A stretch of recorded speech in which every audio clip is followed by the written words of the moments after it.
দেখা যায় জানো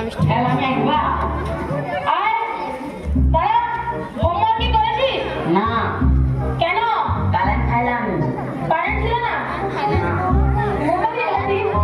মাঠে খাইলাম মার্জিন ছিল না না আরে মার্জিন ছিল না কোথায় ছিল মার্জিন মাঠে ঠাকুর বলে খাইলা ঠাকুর ঘরে গিয়ে দেখতে পাচ্ছি আমি ঠাকুর করতে গিয়েছিলাম দুয়ার ভাই এই গাঁও স্নান করতে পারিসনি স্নানটা করতে পারিসনি মোটর চলতালানি আরে মোটর বলে চলছো না কোথাও কে বাগান খাইলানি খাইলে তো আমার উঠতে আছে কথা আর তোরা কি আঞ্জলিক কথা রেখে বলতে জানিস না গরিব বলে জন্ম হয়েছি বড় প্রাইভেট হয়নি আমি তোর দুঃখ বুঝতে পেরেছি আর বলিস না এরকম আমিও ছোটবেলা থেকে হাত পা রেখে আমিও রাত কাটিয়েছি অনেকগুলি বস চুপচাপ বসে পড় sir may under coming Anil আয় আয় তারা হোমওয়ার্ক করেছিস না করিস নি ঠিক আছে কিন্তু তুই বল যে তোকে যদি কেউ টাকা এবং বুদ্ধির মধ্যে কোনার থেকে বাঁচতে বলে তুই কোনটা বাঁচবি স্যার আমি তো টাকাটাই বাঁচবো আমি বলে কিন্তু বুদ্ধি বাঁচবো স্যার যার যেটা কম আছে সে তো সেটাই দেবে না তুই বললি হারাম দাদা এগুলো সব শিখাটিস তুই এর আমি জিকে ক্লাস পড়াবো সবাই মন দিয়ে শোন জিকে হলো খুবই একটা নলেজের ক্লাস সেটাকে খুবই মন দিয়ে পড়তে হয় ওই বলি তুই ক্লাসে পড়ে পড়ে ঘুমাচ্ছিস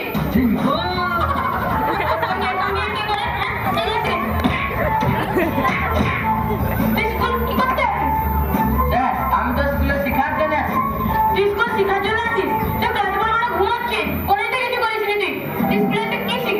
স্যার আজকে তো স্কুলে শিক্ষা আসেনি কি বলি হারাম দাদা ওইদিকে দেখ তোদের বন্ধু সুনীল কি সুন্দর ওইদিকে পড়াশোনা করছে তোরা সব অকর্মণ্য দেখিস সুনীল ওর তো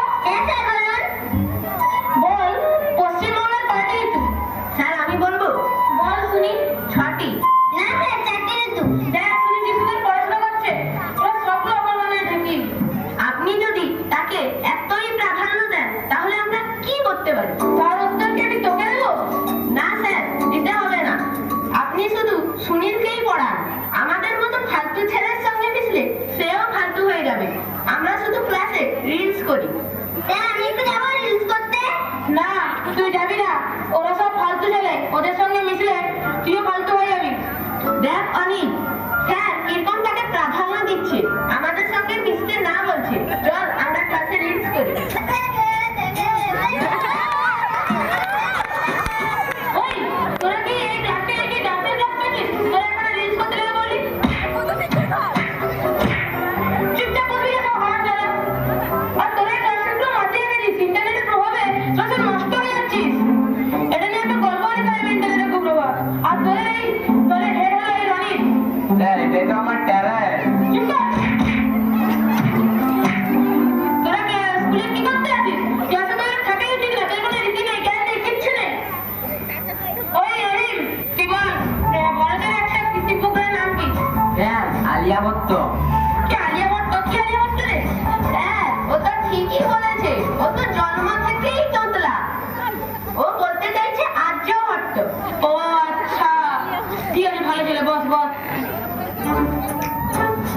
বাবু এবার তুই বলতো হ্যাঁ স্যার বলুন। এয়ার পলিউশন কি এয়ার কন্ডিশন হলো এই বলে এয়ার কন্ডিশন। ছি অসভ্য ছেলে ছি ছি ছি বাস, চুপচাপ ছি স্যার বাইরে যাবো এখন তো আধুনিক যুগ ইন্টারনেটের যুগ তোরা এটাকে ইংলিশে বলতো তুই স্যার www.susu.com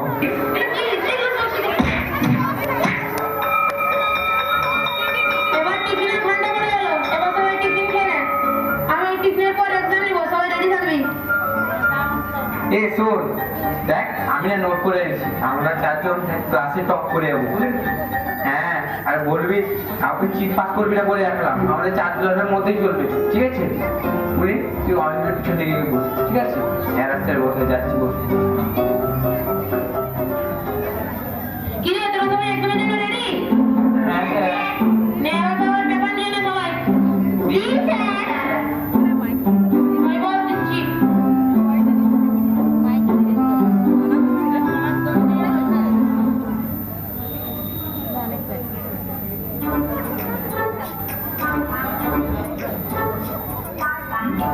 এবার সবাই লেখা শুরু কর। আমার একটা কাজ আছে, আমি বাইরে থেকে এক্ষুনি ঘুরে আসছি। সবাই খাওয়ার জন্য লিখে নে।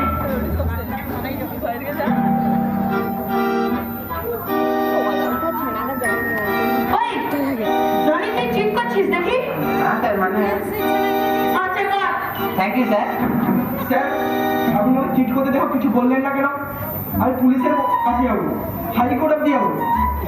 আরে তুই যত চিট করে করুক না, এখন তো ফিজিক্সের এক্সাম। তুই তো চিট করে গেছে ফিজিক্যাল এডুকেশনের এক্সামের নোট।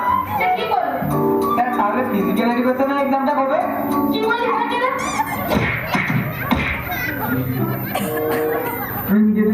তুমিটা দে, দে আমাকে ডিস্টার্ব করে লিখতে দে।